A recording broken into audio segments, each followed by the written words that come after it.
Creo que la grandeza del libro reside precisamente en esa transversalidad que nos permite leerlo, digamos, con la perspectiva del tiempo y que todavía siga siendo vigente el testimonio. Sadly, anti-Semitism is still a fact of life. Certainly in my country and in many countries around the world, there are even people who believe the Holocaust never happened or that it was exaggerated. So I was raised a Catholic, yeah, but I am the son of a Holocaust survivor. And I feel a moral responsibility to tell the message to the world and remember what happened. Because if we ever forget, or if the Holocaust deniers ever win, it could happen again, or worse things could happen. So this story is a reminder of the horrors of fascism, the horrors of Nazism, the horrors of prejudice, which is what the Nazi ideology was about. And it's a reminder, therefore, of the importance of democratic values, of the importance of free speech and the things that the democracies stand for. In Spain, you had a little bit of experience of this yourselves. But it's in that genre of story that by illuminating the past, we hope to prevent it happening again in the future. Pues sí, la verdad es que tristemente debo decir que el sentimiento antisemita sigue siendo una realidad en el mundo, al menos en mi país, pero en muchas otras partes. Todos sabemos que existen, por desgracia, negacionistas del Holocausto, gente que acepta que ha existido, pero que le quita importancia y de que se han exagerado sus historias. Yo me crié como católico, pero soy el hijo de un superviviente del Holocausto. Y siento que es mi responsabilidad moral contar esta historia, contar sus recuerdos, para que no se olvide lo que sucedió. Porque si se olvida el horror del Holocausto, hay una posibilidad de que se repita o que incluso sea peor. Al contar este horror, sobre todo quiero que se preste atención a lo que supuso el nazismo, los prejuicios, el fascismo, porque todo esto se basa en eso, en prejuicios, y destacar la importancia de esta manera de los valores democráticos, de la libertad de expresión. Yo sé que en España también ha habido una cierta experiencia con estos movimientos, pero creo que este género de historias, estos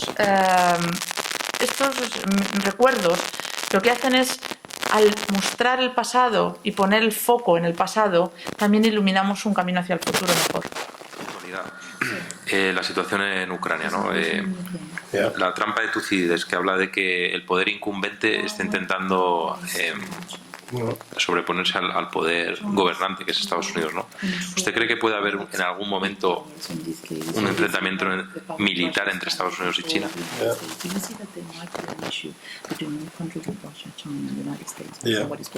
Yeah. Nobody could have imagined that in 2022 there would be refugees again in Europe. It's not the same as 1939, for sure, but also for sure some of those Ukrainian people will become refugees and probably never go back to the Ukraine, like my father never went back to Poland. So he went back to Poland immediately the war ended to see if any of his family had survived. But at that time, he thought nobody had survived. And years later, when I asked him, I went to Poland many times, he would never come with me back to Poland. He always said, in Poland, there is nothing for me in Poland but pain, painful memories and tears. So he would never go back. So to turn to your question more directly, who knows where this is going to end? With a madman like Putin in Moscow, and the key difference between 1939 and today is, of course, Hitler never had long-range missiles. He never had nuclear weapons.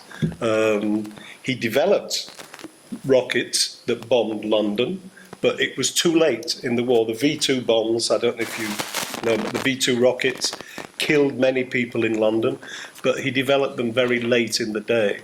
So what we have today is a world with 2 or 3 very big, powerful countries who don't care about the rule of law, and they don't care about democracy and the values of free speech. And I have no idea how that is going to pan out in the medium to longer term. But it's very worrying. I feel ashamed that I'm a grandfather now. The world I will leave behind for my grandchildren is not better than the world I grew up in. It's much worse, much more uncertain. And I feel sorry. I feel I should apologize to my granddaughter for failing in that way. But we all do. It's not just me personally. Pues la verdad es que nadie se habría imaginado que en 2022 nos encontraríamos de nuevo con refugiados europeos. Es verdad que la situación no es la misma que en 1939, pero cuando veo lo que está pasando con los refugiados ucranianos, no puedo evitar pensar en mi padre, porque muchos de los refugiados ucranianos es posible que no vuelvan nunca a su casa. Y a mi padre le pasó eso, él abandonó Polonia y no volvió una vez, nada más terminar la guerra, porque quería averiguar qué había pasado con su familia, y cuando llegó pensó que habían muerto todos, y a partir de ahí decidió que nunca más iba a volver a Polonia. Yo he visitado Polonia en varias ocasiones y siempre le he dicho a mi padre que viniera conmigo y siempre me decía que él no quería volver a Polonia porque lo único que le esperaba ahí eran recuerdos dolorosos y lágrimas, y que no quería volver. Y ¿qué va a pasar? Pues no hay manera de saberlo, porque con un loco como Putin en Moscú, es verdad que la diferencia principal es que en 1939 Hitler lo que no tenía eran misiles de largo alcance o armas nucleares. Sí que también ya contaba al final de la guerra con bombas que le permitieron bombardear Londres, pero al final de la guerra. Ahora bien, nos encontramos en la actualidad con unos 2-3 países con un armamento considerable, un poder increíble y muy poco respeto por el Estado del Derecho, la libertad de expresión o la democracia. Resulta bastante preocupante, sin duda. Yo, ahora que soy abuelo, pues debo decir que me siento triste y un poco avergonzado por el mundo que le dejo a mis nietos, ¿no? A mi nieta le estoy dejando un mundo que, en mi opinión, no es mejor que el en el que yo me he criado y he vivido. Al contrario, creo que es peor, y tengo como una sensación como de responsabilidad, de que quiero disculparme. Obviamente no es mi responsabilidad únicamente, sino un poco de todos, pero sí que siento ese momento en el que hemos fracasado. So I live in London. I live in northwest London, not far from an area called Golders Green, which has a very large Jewish community. And my granddaughter and my daughter and granddaughter live on the other side from where I live. So I go through there quite a lot. And it's very upsetting. All of the Jewish schools, the synagogues, have got security guards outside all of the time.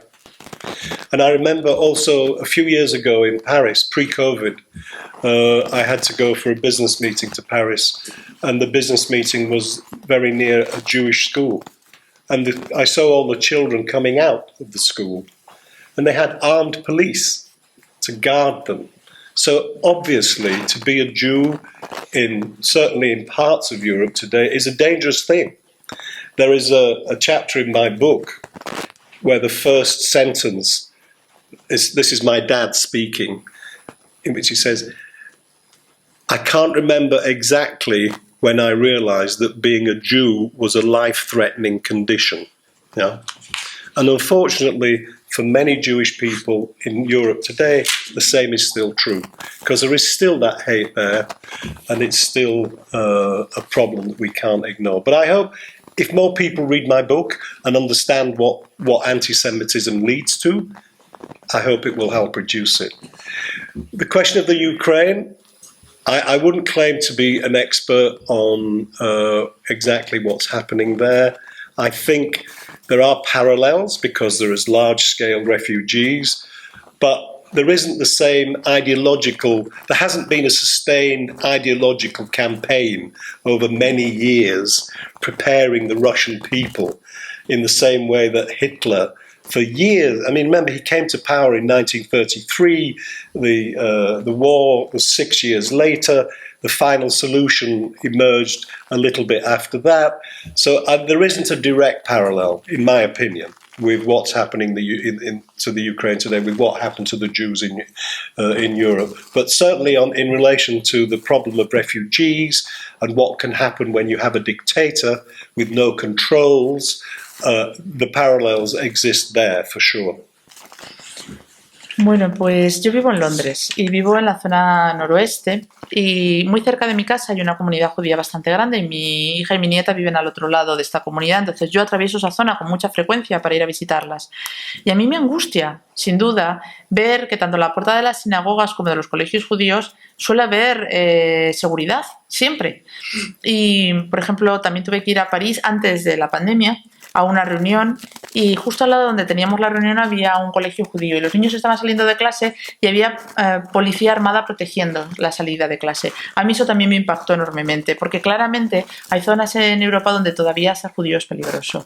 Hay una parte en el libro en el que mi padre dice, y esta es una frase de mi padre, que él no recuerda exactamente en qué momento de su vida se da cuenta de que ser judío es como una enfermedad potencialmente mortal, que te pone en peligro. Pero sí que espero que la gente, cuando sepa más, lea este libro y se informe sobre lo que sucedió, pueda entender los riesgos, lo que supone, las consecuencias que tiene este odio irracional y podamos reducirlo de esa manera. Sobre la situación con Ucrania, es verdad que se están estableciendo muchos paralelismos. Hay algunos aspectos que sí son similares cuando hablamos de los refugiados, pero yo creo, al menos, y no soy un experto obviamente en el tema, que no hay una base ideológica, una campaña ideológica tan orquestada como la que hizo Hitler durante años, porque sabemos que Hitler entra en el poder en 1933 y durante 6 años está creando esta base que cimenta lo que luego sucedería, preparando al pueblo alemán para que acepte lo que iba a venir, y de hecho la solución final llega años después, ¿no? Pero ahora mismo no veo un paralelismo directo en ese sentido. Sí que es verdad que hay algunos elementos muy similares. Los refugiados que huyen en masa de su país para sobrevivir y un dictador al que nadie le pone freno y nadie parece controlarle. O sea, en eso sí veo similitudes. Putin hasn't been saying year after year after year that the reason the Soviet Union has problems is because of those horrible Ukrainians.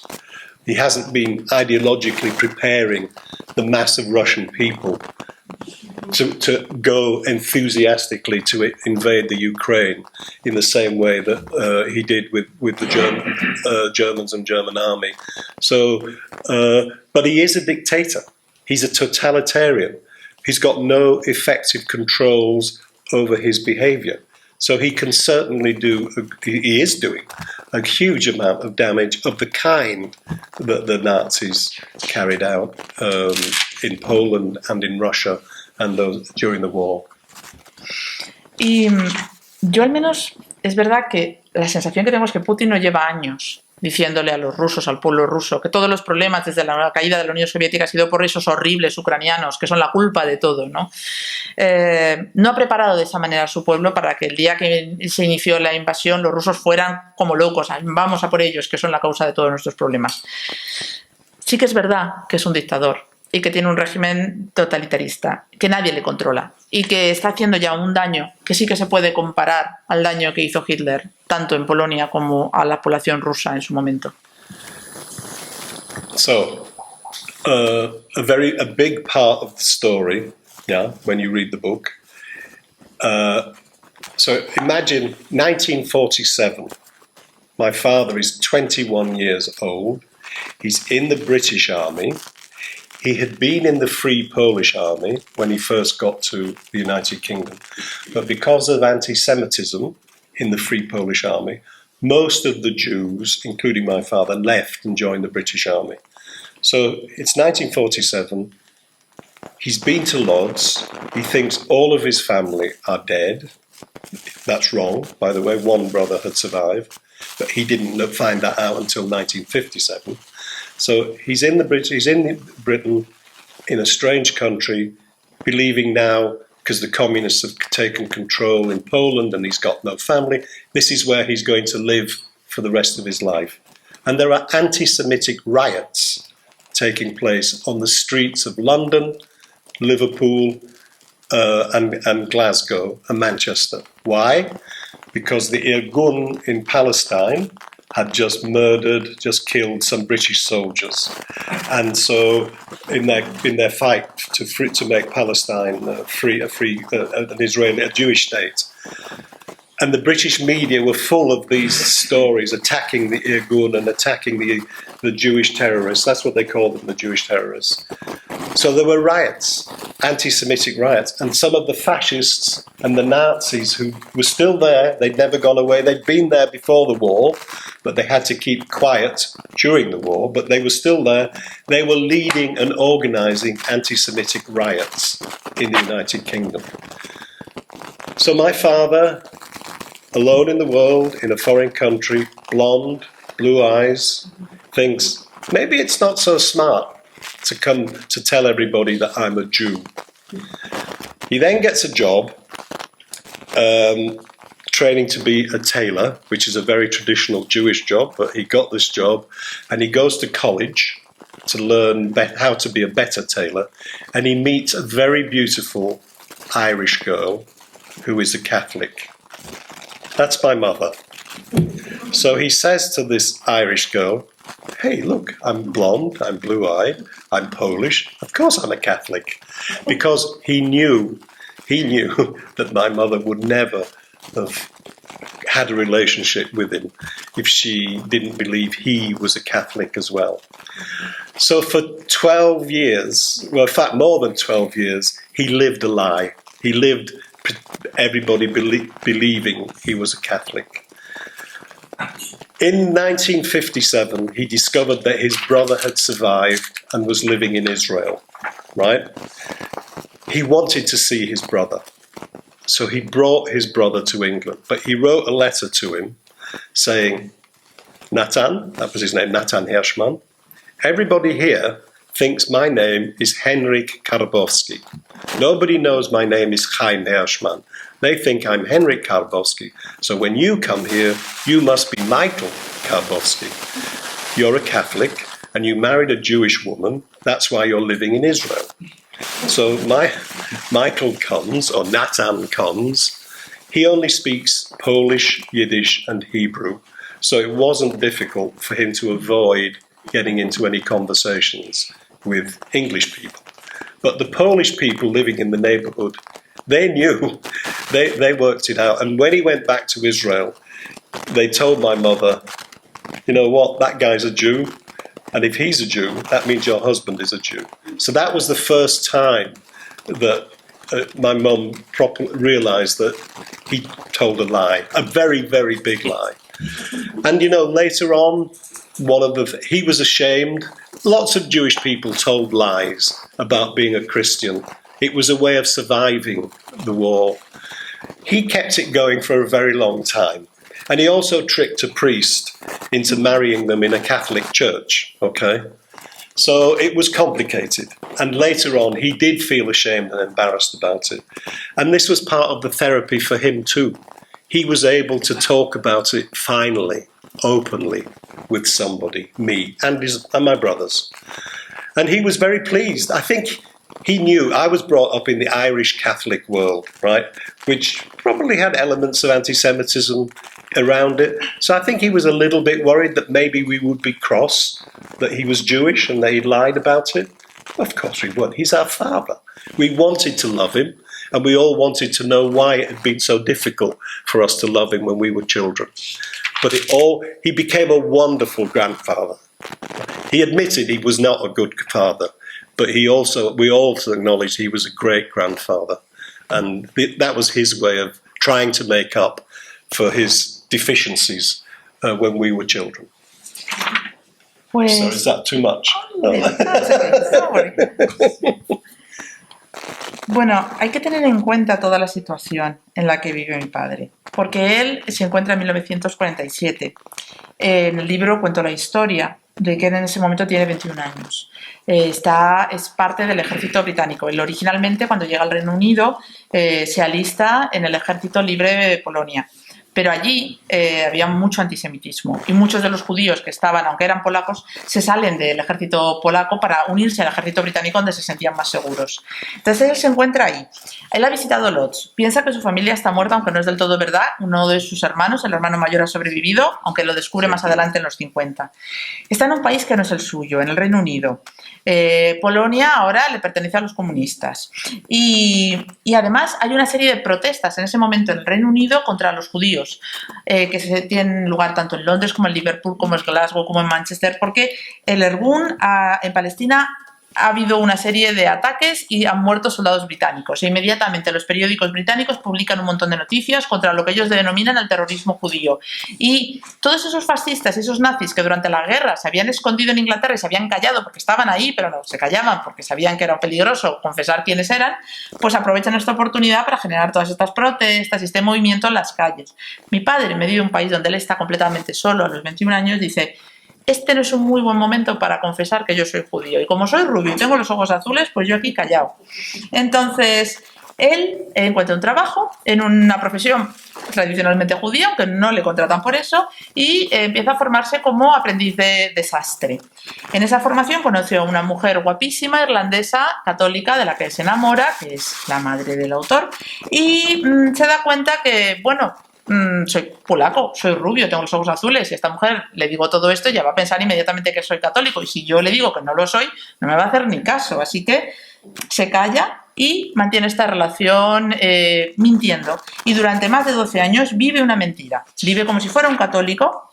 En 1957 descubre que su hermano Nathan está vivo, vive en Israel, y se escriben cartas porque le invita a que venga a visitarle, tiene muchas ganas de verse, pero le dice, bueno, aquí yo no me llamo, su nombre era Chaim, yo no me llamo así, aquí yo me llamo Henryk Karboski y soy católico, así que si vienes a visitarme tú eres Michael Karboski y tú eres tan católico como yo y vives en Israel porque te has casado con una mujer judía y aquí ni una palabra más. No parecía que iba a haber mucho problema porque el hermano solamente hablaba yiddish, polaco y hebreo. Así que, bueno, pues no se puede meter en un apuro hablando. Pero en el barrio había mucha población polaca. Y entonces pillan el truco y cuando se termina la visita, van a visitar a la madre y le dicen, no es por nada, pero este hermano de tu marido es judío. Así que si él es judío, tu marido fijo que también. Y ahí es donde mi madre por primera vez empieza a ver que su marido, pues católico no era. Mi padre vivió con esa mentira, porque es verdad que hubo muchos judíos que se hicieron pasar por católicos o por cristianos para sobrevivir, pero mi padre mantuvo la mentira durante muchos años. De hecho, él engaña a un cura para poder casarse en una iglesia católica con la madre y sufre una enorme vergüenza por esto. Por eso fue tan terapéutico poder hablar con él, pudo hablar conmigo, con mis hermanos sobre lo que había pasado.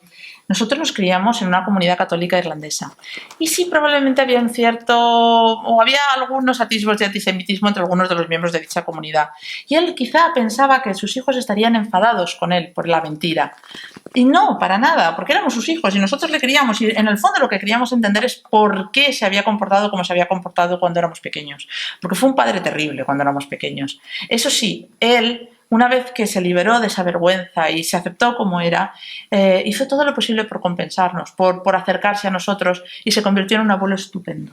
Y debemos de agradecer al autor.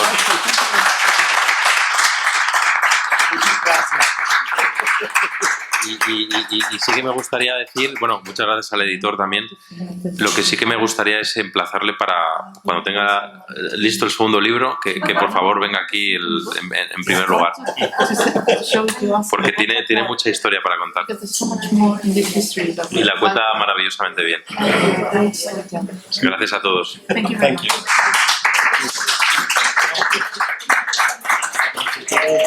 you.